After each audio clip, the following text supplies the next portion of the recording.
America ने भारत और चीन समेत अपने कुछ सबसे बड़े व्यापारिक साझेदार देशों के खिलाफ एक नई जांच शुरू कर दी है। अमेरिका ईरान के साथ भीषण युद्ध लड़ रहा है, तो दूसरी ओर राष्ट्रपति ट्रंप ने तमाम देशों पर एक नया टैरिफ बम फोड़ने का फैसला कर लिया है। ट्रंप प्रशासन ने अपने 16 व्यापारिक साझेदार देशों के खिलाफ औद्योगिक क्षमता की अधिकता के आरोप में नई व्यापार जांच शुरू कर दी है। माना जा रहा है अमेरिका का ये कदम नए आयात शुल्क यानी नए टैरिफ की ओर इशारा कर रहा है। ट्रंप की लिस्ट में भारत, चीन समेत कई अन्य अर्थव्यवस्थाएं शामिल हैं। इस जांच के तहत जिन देशों को अनफेयर ट्रेड प्रैक्टिस यानी गलत व्यापार तरीके का दोषी पाया जाता है, उन देशों से आयात होने वाले सामान पर अमेरिका को इंपोर्ट टैक्स यानी आयात कर यानी टैरिफ लगाने का अधिकार मिल जाता है। दरअसल फरवरी में ही अमेरिका के सुप्रीम कोर्ट ने राष्ट्रपति ट्रंप के भारत समेत कई देशों पर लगाए गए टैरिफ के एक हिस्से को रद्द कर दिया था। जिन दूसरे देशों की जांच की जा रही है उनमें Vietnam, Thailand, Malaysia, Cambodia, Singapore, Indonesia, Bangladesh, Switzerland और नॉर्वे भी शामिल हैं। दिलचस्प बात है, अमेरिका का दूसरा सबसे बड़ा व्यापारिक साझेदार कनाडा इस लिस्ट में नहीं है। अमेरिका ने यह भी कहा है कि वो एक अलग जांच शुरू करने जा रहा है, जिसमें उन उत्पादों के आयात पर रोक लगाने की संभावना देखी जाएगी जो जबरन लेबर से बनाए जाते हैं। ये जांच 60 से ज्यादा देशों को कवर कर सकती है। डोनाल्ड ट्रंप प्रशासन ये ट्रेड जांच 1974 के ट्रेड एक्ट की धारा 301 के तहत शुरू कर रहा है। क्या है सेक्शन 301? पहले ये जान लीजिए। सेक्शन 301 अमेरिका के व्यापार कानून ट्रेड एक्ट ऑफ 1974 का एक अहम हिस्सा है। इसका इस्तेमाल तब किया जाता है जब अमेरिका को यह लगता है कि कोई दूसरा देश व्यापार में गलत या अनुचित तरीके अपना रहा है। इस कानून के तहत अमेरिका उस देश के खिलाफ जांच शुरू कर सकता है और जरूरत पड़ने पर टैरिफ या अन्य व्यापारिक प्रतिबंध लगा सकता है। इस कानून के अनुसार अमेरिकी सरकार का व्यापार विभाग office of the United states trade representative किसी देश की व्यापार नीतियों की जांच करता है। इस जांच का मकसद व्यापारिक साझेदारों को नया झटका देना बताया जा रहा है। दरअसल ये एक ऐसा कदम है जिससे सुप्रीम कोर्ट द्वारा ट्रंप की प्रमुख टैरिफ नीति को रद्द किए जाने के बाद अमेरिका नए टैरिफ भी लगा सकता है। इस कानून के तहत अमेरिका किसी देश पर टैरिफ यानी इंपोर्ट टैक्स बढ़ा सकता है। ये कदम उस समय उठाया गया है जब पिछले महीने अमेरिकी सुप्रीम कोर्ट ने ट्रंप प्रशासन की तरफ से लगाए गए टैरिफ्स को अवैध कहा था और रद्द कर दिया था। इसके बाद अब नई जांच के जरिए अमेरिका फिर से दबाव बनाने की कोशिश कर रहा है।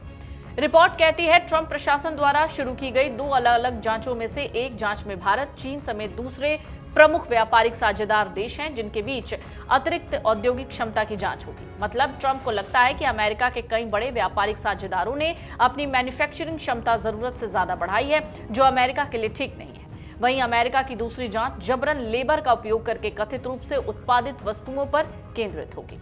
रिपोर्ट के मुताबिक अमेरिकी व्यापार प्रतिनिधि जेमिसन ग्रीर ने कहा है कि नीति वही रहेगी, हालांकि अदालतों के फैसले और अन्य चीजों के आधार पर उपायों में बदलाव हो सकते हैं। उन्होंने इस बात पर जोर दिया कि हमारा टारगेट अमेरिकी नौकरियों की रक्षा करना है। ग्रीर ने कहा है ये दोहरी जांच उन देशों पर केंद्रित होगी जहां विनिर्माण उत्पादन वास्तविक मार्केट डिमांड से अलग नजर आता है।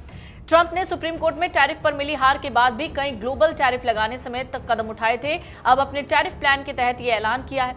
अमेरिका की इस जांच से निशाने पर प्रमुख तौर पर भारत और चीन के अलावा यूरोपीय संघ, जापान, दक्षिण Korea, Mexico, Taiwan, Vietnam, Thailand, Malaysia, Cambodia, Singapore, Indonesia, Bangladesh, Switzerland और नॉर्वे हैं।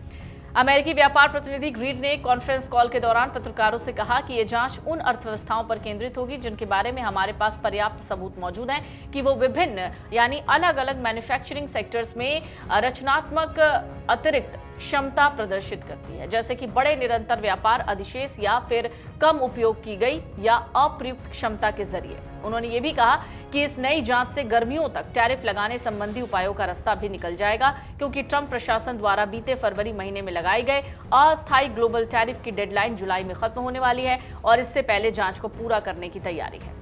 जेमिसन ग्रीर ने कहा है कि राष्ट्रपति ट्रंप टैरिफ लगाने के लिए दृढ़ संकल्पित हैं और अनुचित व्यापार प्रथाओं से निपटने का कोई ना कोई तरीका जरूर निकाल लेंगे। वो हमारे व्यापार घाटे को कम करने और अमेरिकी विनिर्माण को बचाने का कोई ना कोई रास्ता ढूंढ लेंगे। हमारे पास ऐसा करने के लिए कई साधन मौजूद हैं। इस जांच से जुड़ी जनता की टिप्पणियां 15 अप्रैल 2026 तक स्वीकार होंगी और इस पर सुनवाई मई महीने में शुरू होने की उम्मीद है। एक और खास बात यह है कि अमेरिका की यह जांच ऐसे समय में शुरू हो रही है जबकि पेरिस में अमेरिकी अधिकारी चीनी अधिकारियों के साथ व्यापार वार्ता की तैयारी में है। इससे पहले भी अमेरिका ने चीन के शिनजियांग क्षेत्र से आने वाले सोलर पैनल और अन्य उत्पादों पर कार्रवाई की थी। ये कदम Uyghur forced labour protection act के तहत उठाया गया था, जिसे पूर्व अमेरिकी राष्ट्रपति जो बाइडेन के शासनकाल में मान्यता मिली थी। अमेरिका का आरोप है चीन के शिनजियांग क्षेत्र में उइगर मुस्लिम समुदाय के लोगों से जबरन काम कराया जाता है। हालांकि चीन इन आरोपों से इनकार करता रहा है। ट्रंप प्रशासन ने इस जांच के लिए तेज समय सीमा भी तय की है। 15 अप्रैल तक जनता से सुझाव मांगे जाएंगे और 5 मई के आसपास सार्वजनिक सुनवाई होगी। इसके बाद जुलाई तक जांच पूरी करने की योजना है। ये कदम ट्रंप प्रशासन के उस बड़े लक्ष्य का हिस्सा माना जा रहा है जिसमें अमेरिका व्यापार घाटा कम करने और घरेलू मैन्युफैक्चरिंग को मजबूत करना चाहता है। अगर आप ये वीडियो YouTube पर देख रहे हैं तो हमारे चैनल को सब्सक्राइब कर बेल आइकन दबाएं और Facebook पर देख रहे हैं तो हमारे पेज को लाइक करें।